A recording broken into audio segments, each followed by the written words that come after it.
Friends, welcome back to our channel పట్నం all in one కి స్వాగతం అండి. లాస్ట్ వీడియోలో మనము 10th class Sparsh text book లోని ఫస్ట్ లెసన్ బడే భాయి సాహబ్ ఉంది కదా, సో దానికి సంబంధించినటువంటి వ్యాకరణం చెప్పుకోవడం మొదలు పెట్టాం. లాస్ట్ వీడియోలో పర్యాయవాచ్య శబ్దం, మొహావరే వీటి గురించి మనం మాట్లాడుకున్నాం. ఈరోజు ఈ వీడియోలో తస్సం, తద్భవ్, దేశసు, ఆగత్ అంటే ఏంటి, సో కింద ఇచ్చినటువంటి పదాలలో ఏవి తస్సం, ఏవి తద్భవ్, ఏవి దేశసు, ఏవి ఆగత్తు అనేవి తెలుసుకోవడానికి ప్రయత్నం చేద్దాం. సరే, ఇప్పుడు తస్సం, తద్భవ్ పదాల గురించి మాట్లాడుకుందాం. నిజానికి ఈ తస్సం అంటే ఏంటి, తద్భవ్ అంటే ఏంటి మనకు ఆల్రెడీ తెలుసు. అయినప్పటికీ ఇక్కడ ఇచ్చారు కాబట్టి కొంచెం బ్రీఫ్గా చెప్పేసుకుని ముందుకు వెళ్ళిపోదాం. चलिए पहले तत्सम की परिभाषा के बारे में जानेंगे. तत् का अर्थ होता है कि उसके, अर्थात संस्कृत के, और सम का अर्थ होता है कि समान, अर्थात संस्कृत के समान. संस्कृत के जो शब्द बिना कोई परिवर्तन यथातथ हिंदी में प्रयुक्त होते हैं उन शब्दों को तत्सम कहते हैं, जैसे अग्नि, साक्षी, श्रावण आदि. तत्सम అంటే తత్ ప్లస్ సమ్. తత్ అంటే ఉస్కే, సమ్ అంటే సమాన్ అని అర్థం. ఉస్కే అంటే అర్థం ఏంటి ఇక్కడ అంటే సంస్కృతం అని అర్థం. సమ్ అంటే సమానం అని అనుకున్నాం కదా. సంస్కృత సమాన పదాలు ఏవైతే హిందీలో వచ్చి ఉంటాయో అలాంటి వాటిని మనము తత్సం శబ్దని అంటాం. ఉదాహరణకు అగ్ని, సాక్షి, శ్రావణ్ మొదలైనవి. चलिए अब तद्भव की परिभाषा के बारे में जानेंगे. तत् प्लस भव तद्भव होता है. तत् का अर्थ होता है कि उससे, अर्थात संस्कृत से. भव का अर्थ होता है कि उत्पन्न, अर्थात संस्कृत से उत्पन्न.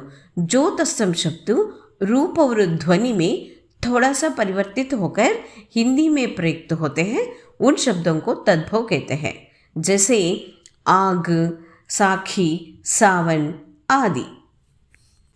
తద్భవ్ అంటే తత్ ప్లస్ భవ్. తత్ అంటే ఉసుసే అంటే సంస్కృతం నుండి, అట్లాగే భవ్ అంటే ఉత్పత్తి చెందిన అంటే సంస్కృతం నుండి పుట్టినటువంటి పదాలు లేదా సంస్కృతం నుండి ఉత్పత్తి చెందినటువంటి పదాలు ఏవైతే ఉంటాయో వాటిని తద్భవ్ అని అంటాం. ఇంకా క్లియర్గా చెప్పాలి అని అంటే ఏ తత్సం పదాలైతే రూపంలో కానీ ధ్వనిలో కానీ కొద్దిగా మార్పులు చెంది హిందీలోకి కనుక వస్తే అలాంటి పదాలను తద్భవ్ శబ్దని అంటాం. ఉదాహరణకు ఆగ్, సాఖి, సావన్ మొదలైనవి. అయితే ప్రతి తత్సం పదానికి తద్భవ్ ఉండదు. ఆ విషయాన్ని మనం గుర్తుపెట్టుకోవాలి. ఇప్పుడు దేశజ పదాల దగ్గరికి వద్దాం. దేశజ శబ్ద్ అంటే దేశజ భాషలకు సంబంధించిన పదాలు అని అర్థం. దేశజ భాషలు అంటే ఏమిటి అంటే దేశ్ అంటే దేశము, జ అంటే పుట్టిన అంటే ఈ దేశములో పుట్టినటువంటి భాషలు అని అర్థం. అవి ఏవి అంటే ఇక్కడ కొంత వివరణ అవసరం కాబట్టి ఆ వివరణ ఇవ్వడానికి నేను ప్రయత్నం చేస్తున్నాను. తెలుసుకోవాలనుకునే వాళ్ళు కంప్లీట్గా వినండి, లేదంటే స్కిప్ చేసి ముందుకు వెళ్ళిపోవచ్చు. సరే, ఇప్పుడు భాషల గురించి మాట్లాడుకుందాం. క్రీస్తు పూర్వము 1500 ఆ ప్రాంతాల్లో అంటే సుమారు 3500 సంవత్సరాల క్రితము మధ్య ఆసియా ప్రాంతము నుండి అంటే సెంట్రల్ ఏషియా అని అంటాం కదా, అక్కడి నుండి పశుపాలకులైనటువంటి కొంతమంది ప్రజలు వలస వచ్చారు. ఎక్కడికి? మన భారతదేశంలోకి. సో వీరిని ఋగ్వేద ఆర్యులు అని కూడా పిలుస్తారు. యజ్ఞయాగాలు, జంతుబలులు మొదలైన కర్మకాండలతో కూడిన మతాన్ని వాళ్ళు పాటించేవాళ్ళు. వారి మత గ్రంథాలే ఋగ్వేదం మొదలైన వేదాలు. వారి భాషను వైదిక సంస్కృత భాష అనేవాళ్ళు. ఈ ప్రజలు క్రమక్రమంగా ఉత్తర, పశ్చిమ, తూర్పు భారతదేశమంతా విస్తరించి స్థిర నివాసం ఏర్పరచుకున్నారు. కాలక్రమంలో ఆ వైదిక సంస్కృత భాష నుండి మరింత సరళమైన వ్యాకరణబద్ధం చేయబడిన ఒక కావ్య భాష, శాస్త్ర భాష పుట్టుకొచ్చింది. ఈ భాషను సాహిత్య, పరిపాలన, ధర్మశాస్త్ర సంబంధిత విషయాలకు ఉపయోగించడం మొదలైంది.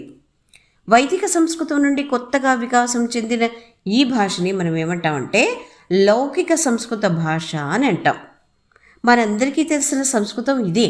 వైదిక సంస్కృతం ఉంది కదా, అది కేవలం మౌఖికము మాత్రమే. అంటే వేదాలన్నీ కూడా నోటితో వల్లవేసేవారు కానీ లిపిబద్ధం కాదవన్నీ. తర్వాతి కాలంలో వికాసము చెందినటువంటి కొత్తగా ఏర్పడినటువంటి ఈ లౌకిక సంస్కృతం ఏదైతే ఉందో అది దేవనాగరి లిపిని అడాప్ట్ చేసుకుంది అట్లాగనమాట. సరే, ఇదే సమయంలో మరోవైపు పశ్చిమాన గుజరాత్ నుండి తూర్పున బెంగాల్ వరకు స్థిరపడిన సామాన్య ప్రజలు రోజూ మాట్లాడుకునే వాడుక భాషలు కూడా పుట్టుకొచ్చాయి. వీటినే ప్రాకృతాలు అంటారు. ప్రాకృతాలు అంటే సహజమైనవి అని అర్థం. సామాన్య ప్రజలు రోజువారీ జీవితంలో సహజంగా ఉపయోగించే భాషలు కనుక వీటికి ప్రాకృతాలు అని పేరు వచ్చింది. అంటే సంస్కృతము పండితుల, పాలనాధికారుల, మతాచారుల భాష కాగా ప్రాకృతాలు మాత్రం సామాన్య ప్రజల వాడుక భాషలు అన్నమాట. ఈ ప్రాకృతాలలో అత్యంత ప్రముఖమైనవి 1 పాలి, 2 మాగధి, 3 షౌరసేని, 4 మహారాష్ట్రీ, 5 పైశాచి, 6 గాంధారి. ఇండో ఆర్యన్ భాషల పరిణామ క్రమంలో ఈ ప్రాకృత భాషలను అంటే లౌకిక సంస్కృతంతో సహా మధ్యంతర దశగా భాషా శాస్త్రవేత్తలు గుర్తించారు. ఈ ప్రాకృత భాషలే తర్వాతి కాలంలో అనేక స్థానిక భాషలకు జన్మనిచ్చాయి. వాటిని మనము దేశీయ భాషలు అంటాం. వీటిలో కొన్ని కేవలం మౌఖిక భాషలుగా ఉండిపోగా మరికొన్ని లిఖిత సాహిత్య భాషలుగా వృద్ధి చెందాయి. భోజ్పురి, మైథిలి, కన్నౌజు, గఢవాలి, కుమావు ఇవన్నీ కూడా మౌఖిక భాషలే.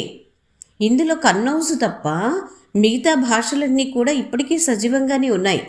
అలాగే అవధి, బ్రజు ఒకప్పుడు సాహిత్య భాషలుగా ఒక వెలుగు వెలిగినప్పటికీ కూడా నేడు ఆ భాషలు మాట్లాడే వాళ్ళ సంఖ్య బాగా తగ్గిపోయిందనే చెప్పొచ్చు.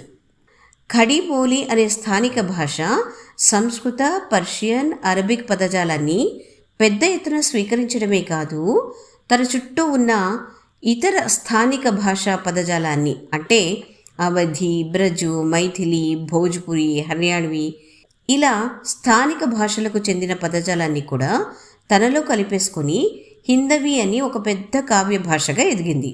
ఆ హిందవీనే హిందుస్థానీగా, తర్వాతి అక్బర్ కాలంలో రేఖ్తాగా, తర్వాత ఉర్దూ, హిందీ మొదలైన పేర్లతో పిలువబడుతూ వచ్చింది.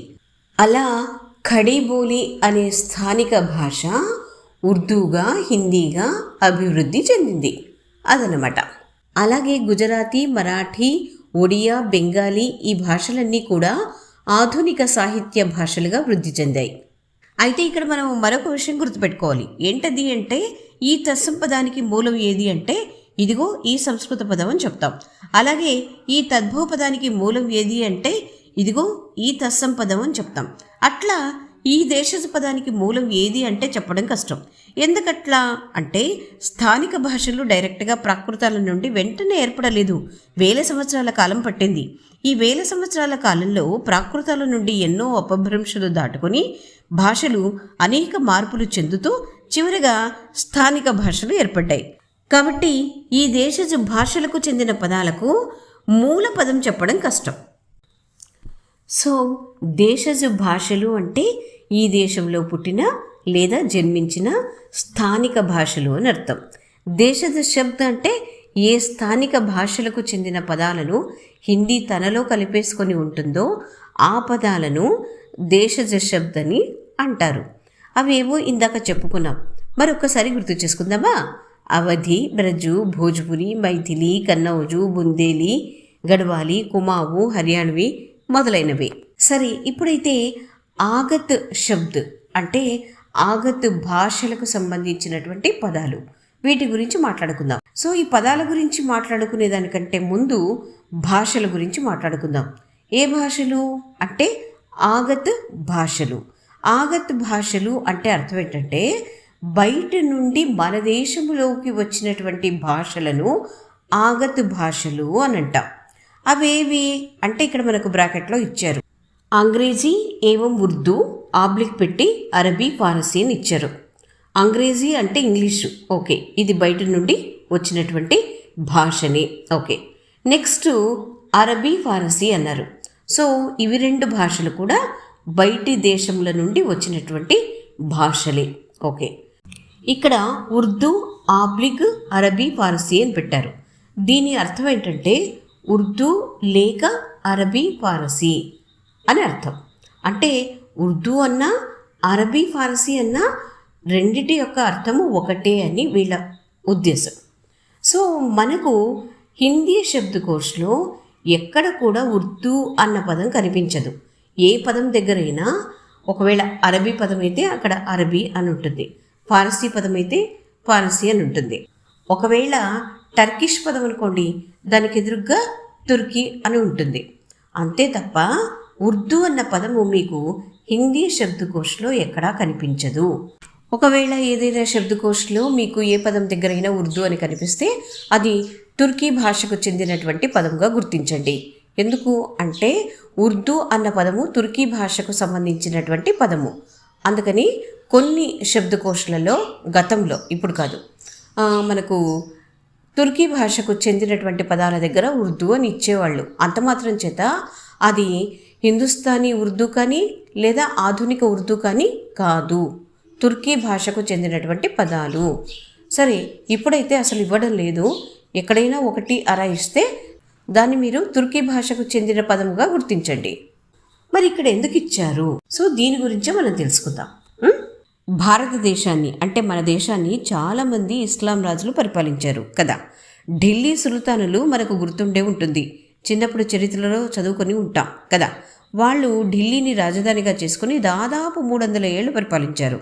అప్పటి వాళ్ళ అధికార భాష పర్షియన్. ఆ తర్వాత మొఘల్స్ వచ్చారు. వాళ్ళు కూడా దాదాపు 300 ఏళ్ళు ఢిల్లీని రాజధానిగా చేసుకొని పరిపాలించారు. ఒక ఢిల్లీనే కాదులేండి, ఆగ్రా, ఫతేపూర్ సిక్రీ ఇట్లా. సో వీటిని కూడా రాజధానిగా చేసుకొని పరిపాలించారు మొఘల్స్.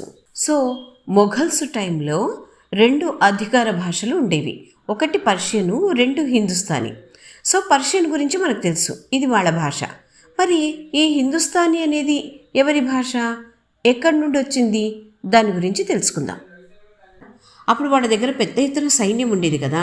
ఈ సైన్యంలో అరబ్బులు, తురుకులు అధికారులుగా, సైనికులుగా ఉండేవాళ్ళు. ఢిల్లీ మరియు ఢిల్లీ చుట్టుపక్కల ఊళ్ళలో ఖడీబోలి అనే స్థానిక భాష ఉండేది అన్న విషయం మనము గుర్తుపెట్టుకోవాలి. ఇందాక మనము దేశజ్ గురించి చెప్పుకున్నప్పుడు ఖడీబోలి గురించి చెప్పుకున్నాం కదా. కాబట్టి సైనిక శిబిరాలలో పర్షియను, అరబీ, టర్కిషు, ఖడీబోలి ఇలా అన్ని భాషలను కలిపి మాట్లాడేవాళ్ళు. అలా సైనిక శిబిరాలలో ఈ భాషల కలయికతో కొత్త భాష పుట్టుకొచ్చింది. దాన్ని హిందుస్థానీ అని పిలిచేవాళ్ళు. అందుకే మొఘల్స్ యొక్క కాలంలో పర్షియన్తో పాటు హిందుస్థానీ భాష అధికార భాషగా ఉండింది. పర్షియన్ భాష పరిపాలనా భాషగా, విద్యావంతుల భాషగా ఉండేది. కానీ హిందుస్థానీ భాష ప్రజల భాష, వాడుక భాష, కాబట్టే అందరికీ అర్థమయ్యేది. అందువల్ల ఆ కాలంలో ఈ 2 భాషలను అధికార భాషలుగా పెట్టారు. ఈ హిందుస్థానీ భాషను అమీర్ ఖుస్రో హిందవీ అని పిలిచారు. ఆ తర్వాత ఇది హిందుస్థానీగా, తర్వాత అక్బర్ కాలంలో రేఖ్తాగా, తర్వాత ఉర్దూగా, తర్వాత హిందీగా అయ్యింది. సో ఉర్దూ అంటే సంస్కృత, ఫారసీ, అరబీ, తుర్కీ పదాలను పెద్ద ఎత్తున స్వీకరించి, అట్లాగే దేశజ పదాలను కూడా స్వీకరించి ఒక సాహిత్య భాషగా ఎదిగిన ఖడీబోలి భాషనే అన్న విషయాన్ని మనం మర్చిపోకూడదు. సో ఉర్దూ అనేది ఒక భాషా పదం కాదు. అంటే నా ఉద్దేశము, సంస్కృతం అనేది ఒక భాష, పర్షియన్ అనేది ఒక భాష, అలాగే అరబిక్ అనేది ఒక భాష, తుర్క్ అనేది ఒక భాష. సో అట్లా ఉర్దూ అనేది ఒక భాష కాదు, హిందుస్థానీ అనే భాషకు సంబంధించిన మరొక పేరు అది. అట్లా అన్నమాట. అయితే హిందుస్థానీకి ఉర్దూ అనే పేరు ఎలా వచ్చింది అంటే, తుర్కీ భాషలో ఉర్దూ అంటే సైనిక శిబిరం అని అర్థం. ఈ హిందుస్థానీ భాష సైనిక శిబిరంలోనే పుట్టింది కనుక ఈ భాషకు ఉర్దూ అని పేరు వచ్చింది. ఎప్పుడైతే బ్రిటిష్ పాలన మన దేశంలో మొదలైందో అప్పుడు, అంటే దాదాపు 700 సంవత్సరాలుగా అధికార భాషగా ఉన్న పర్షియన్ను తొలగించి దాని స్థానంలో ఉర్దూను అంటే హిందుస్థానీని అధికార భాషగా ప్రకటించడం జరిగింది. కోర్స్ వాళ్ళ ఇంగ్లీషు భాష కూడా అధికార భాషగా ఉండిందనుకోండి. ఎట్లాగైతే మొఘల్స్ టైంలో మనకు 2 భాషలు అధికార భాషలుగా ఉన్నాయో, ఇది పర్షియను, హిందుస్థానీ. అట్లాగే ఇప్పుడు కూడా అంటే బ్రిటిష్ పాలనా కాలంలో కూడా హిందుస్థానీ భాష అలాగే ఇంగ్లీషు భాష 2 కూడా అధికార భాషలుగా ఉండినవి. ఈ హిందుస్థానీ భాషను అంటే ఉర్దూ భాషను కొంతమంది దేవనాగరి లిపిలో రాసేవారు, మరికొంతమంది పర్షియన్ లిపిలో రాసేవాళ్ళు. భారతేందు హరిశ్చంద్ర గారు 1870 ఆ ప్రాంతంలో శుద్ధ హిందీ ఆందోళన్ అనే ఒక ఉద్యమాన్ని మొదలుపెట్టారు. ఆ ఉద్యమము ఊపందుకున్నాక హిందుస్థానీలోని పర్షియన్, అరబీ, టర్కిష్ పదాలను తొలగించి శుద్ధ హిందీని రూపొందించే ప్రయత్నం మొదలైంది. అంతవరకు వాడుతున్నటువంటి పర్షియన్ లిపిని వదిలేసి దేవనాగరి లిపిని మాత్రమే వాడాలని కొత్త కట్టుబాటు కూడా ఈ శుద్ధ హిందీ ఉద్యమంలో నుండే బయలుదేరింది. అప్పటి నుండి ఈ హిందుస్థానీ భాష 2 ప్రత్యేకమైన పాయలుగా విడిపోవడం మనం చూస్తాం. పర్షియను, అరబికు, టర్కిష్ పదాలతో ఉన్న పాత హిందుస్థానీ లేదా ఉర్దూ అనే పాయ ఒకటి కాగా, సంస్కృత పద భూయిష్టమైన శుద్ధ హిందీ మరొక పాయ. ఉర్దూ భాష తన పాత పర్షియన్ లిపిని కొనసాగించగా, హిందీ భాష దేవనాగరి లిపిలో కొనసాగింది. ఈ శుద్ధ హిందీ భాష పాఠ్యపుస్తకాల ద్వారా కానివ్వండి, లేదా కొంతమేరకు సాహిత్యం ద్వారా కానివ్వండి, ప్రామాణిక హిందీ భాషగా రూపాంతరం చెందింది అని చెప్పడంలో ఏమాత్రం సందేహం లేదు. కానీ హర్యానా నుండి గోరఖ్పూర్ వరకు ప్రజలందరికీ అర్థమయ్యే హిందుస్థానీ లేదా ఉర్దూ భాష కవిత్వ భాషగా, హిందీ సినిమా భాషగా తన ప్రాణం ఇప్పటికీ నిలబెట్టుకుందని మనం చెప్పొచ్చు. ఎందుకంటే హిందీ సినిమాలలో మనకు హిందుస్థానీనే కనిపిస్తుంది, శుద్ధ హిందీ అనేది కనిపించదు. దురదృష్టవశాత్తు చరిత్ర పట్ల అజ్ఞానం ప్రబలి హిందీ అన్నది హిందువుల భాషగా, ఉర్దూ అన్నది ముస్లింల భాషగా దుష్ప్రచారము వ్యాప్తి చెంది భాష మతం రంగు పులుముకుంది. దాదాపు 1000 సంవత్సరాల పాటు ఉజ్వలంగా వెలిగిన హిందుస్థానీ లేదా ఉర్దూ భాష మెల్లమెల్లగా బలహీనపడుతూ వస్తుంది. భాషల చరిత్రలో ఇది ఒక విషాదకర సన్నివేశం అని చెప్పొచ్చు. సరే, ఇప్పుడు అసలు విషయానికి వద్దాం. ఇక్కడ పుస్తక రచయితలు ఉర్దూ అని పదం ఇచ్చారు, పక్కనే ఆబ్లిక్ పెట్టి అరబీ, ఫారసీ అన్నారు. సరే, మనం ఇందాక చెప్పుకున్నట్లు ఉర్దూ అంటే పాత ఉర్దూ అంటే హిందుస్థానీ అని అర్థం కదా. ఆ హిందుస్థానీ అనేది ఈ దేశ భాష కాబట్టి దాన్ని అంటే ఆ ఉర్దూను ఆగత్ భాషల లెక్కలో వెయ్యకూడదు. ఓకే, పోని పుస్తక రచయితలు ఈ ఉర్దూ అంటే వాళ్ళు ఇచ్చినటువంటి ఉర్దూ పదం, ఆ ఉర్దూ హిందుస్థానీ నుండి ఒక పాయగా బయటికి వచ్చినటువంటి ఆధునిక ఉర్దూ అని భావించి ఉంటే, ఆ ఉర్దూలో అరబీ, ఫారసీ, తుర్కీ భాషలు ఉండడమే కాదు, దాని లిపి కూడా పర్షియన్ లిపిలోనే ఉంటుంది. కాబట్టి ఆ పర్షియన్ లిపిలో ఉండేటువంటి అరబీ, ఫారసీ భాషలకు సంబంధించిన ఉర్దూ, ఆధునిక ఉర్దూ ఏదైతే ఉంటుందో అది ఈ పాఠానికి సంబంధించినది కాదు. ఎందుకంటే ఈ పాఠము హిందీలో ఇవ్వబడింది, అవునా. హిందుస్థానీ నుండి ఒక పాయగా బయటికి వచ్చినటువంటి శుద్ధ హిందీలో మిగిలిపోయిన అరబీ, ఫారసీ పదాల గురించే వాళ్ళు మాట్లాడుతున్నారు అని అనుకుంటే అప్పుడు ఉర్దూ అనే పదం ఇవ్వకూడదు, అరబీ, ఫారసీ అని ఇచ్చి ఉంటే సరిపోయిండేది. కాబట్టి ఏ విధంగా చూసినా ఈ ఉర్దూ అంటే పాత ఉర్దూ అయితే ఆగత్ భాషల లెక్కలోకి రాదు. ఒకవేళ ఆధునిక ఉర్దూ అని అనుకుంటే, ఏది హిందుస్థానీ నుండి విడిపోయినటువంటి ఆధునిక ఉర్దూ అని అనుకుంటే అది పర్షియన్ లిపిలో ఉంటుంది. కాబట్టి ఈ పాఠానికి సంబంధం లేదు. సో ఏ విధంగా చూసినా ఉర్దూ అన్న పదం ఇక్కడ ఇవ్వకూడదు. ఎందుకు ఇచ్చారో మరి ఆ రచయితలు వాళ్ళకే తెలియాలి. సో ఇవండి తస్సం, తద్భవ్, దేశజు, ఆగతు భాషలకు సంబంధించినటువంటి విషయాలు. ఇప్పుడు ఇక్కడ కొన్ని పదాలు ఇచ్చారు కదా, ఈ పదాలలో ఏవి తస్సం, ఏవి తద్భవం, ఏవి దేశజు ఏవి ఆగత్తు కనుక్కోమని చెప్పారు. సో దాని గురించి మనం మాట్లాడుకుందాము. ఇక్కడ సూక్తి బాణ్, చేష్ట, విద్వాన్, నిపుణ్, ఆధిపత్య, ప్రాతకాల్, అవహేళన ఈ పదాలు ఉన్నాయి కదా, ఇవన్నీ కూడా తత్సం పదాలే. అలాగే పుక్త, పన్నా ఈ 2 పదాలు కూడా తద్భవ పదాలు. తర్వాత ఆంక్ ఫోడ్, ఘుడ్కియా, ఫట్కార్, మేళా ఈ పదాలన్నీ కూడా దేశజు పదాలే. తర్వాత తాలీం, అర్ఫ్, తమాషా, జమాత్, ఫజీహత్, హాషియా, జల్ద్బాజీ ఈ పదాలు అరబీ పదాలు, అంటే ఆగత్ భాషలకు సంబంధించినటువంటి పదాలు. అలాగే జాన్ లేవా అన్న పదం ఉంది కదా, అది పారసీ భాషకు సంబంధించినటువంటి పదము. సో ఇది కూడా ఆగత్ కిందికి వస్తుంది. అట్లాగే position, special, scheme, time table ఈ 4 పదాలు కూడా అంగ్రేజీ కిందికి వస్తాయి. అంటే ఇవన్నీ కూడా ఆగత్ భాషలకు సంబంధించినటువంటి పదాలు. ఓకేనా? సో ఈ రోజుకైతే ఇంతేనండి వీడియో. మరోసారి మరో కొత్త అంశంతో మీ ముందుంటుంది మీ పట్నం ఆల్ ఇన్ వన్.